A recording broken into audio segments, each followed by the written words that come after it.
Hello नमस्कार दोस्तों, आपके चैनल में स्वागत है सेंसिबल स्टॉक मार्केट न्यूज। अच्छा, कल फेड के मिनट्स आए तो आज हमारे आरबीआई गवर्नर साहब भी थोड़ा सा बोले तो थोड़ा सा एक सिंक इन हो गया कल फेड गवर्नर के स्पीच और आज मतलब स्पीच तो नहीं, मिनट्स और आज जो आरबीआई गवर्नर साहब ने कहा। मार्केट गिरा आरबीआई गवर्नर साहब की कमेंट्री के तुरंत बाद। और देखिए, आरबीआई बहुत प्रैग्मेटिक इंस्टीट्यूशन है।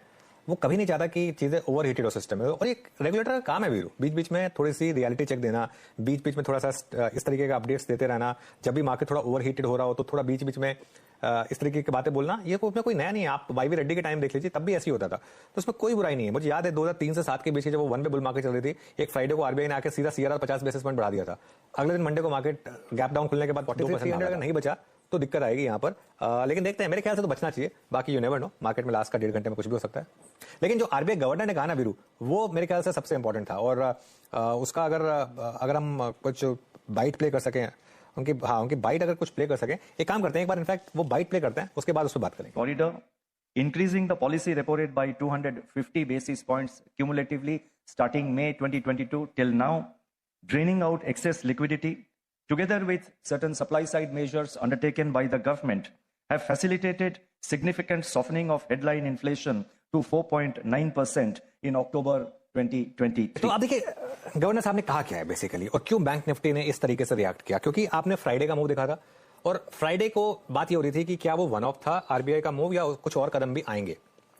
एक रिस्क वीरू जो मार्केट में आ रहा है, मार्केट में एक रिस्क ये आ रहा है, और ये मुझे 2-3 लोगों ने बात बोली है कि थोड़ा सा शायद कंसर्न है रेगुलेटर्स में कि बहुत सारे पर्सनल लोन लिए जा रहे हैं, और वो पर्सनल लोन लगाए जा रहे हैं स्टॉक मार्केट ट्रेडिंग में। आपको याद होगा जब हम एफएनओ गुरुकुल कर रहे थे, उसमें भी एक सवाल आया था जिससे हमारा दिल बहुत दुखा था, जिसमें एक सज्जन ने 75 लाख रुपीस लूज किए थे।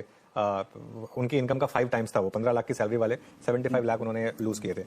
तो उन्होंने मतलब ये मेरे ख्याल से थोड़ा सा इस चीज का एक क्लियर कट सिस्टम में है कि थोड़ा सा जो अनसिक्योर्ड लोन्स हैं उस पर थोड़ा सा एक प्रॉफिट बुकिंग का उनको मिल गया एफओएमसी मिनट। हमें एक्सक्यूज चाहिए था, हमें 2-3 एक्सक्यूज मिल गए, ये आईपीओ डिल्यूज या फिर आप जो आरबीआई गवर्नर की कमेंट्री है वो मान लीजिए। अब आता हूं वीरू मैं आज की कमेंट्री पर। आज की कमेंट्री में भी देखिए, मैं फिर वही बात कहूंगा, निफ्टी पर मेरी अप्रोच अभी भी बहुत क्लियर है। सुबह हमने बार मेरे ख्याल से 5 या 6 बार हमने बोला कि वो जोन लेने का नहीं था।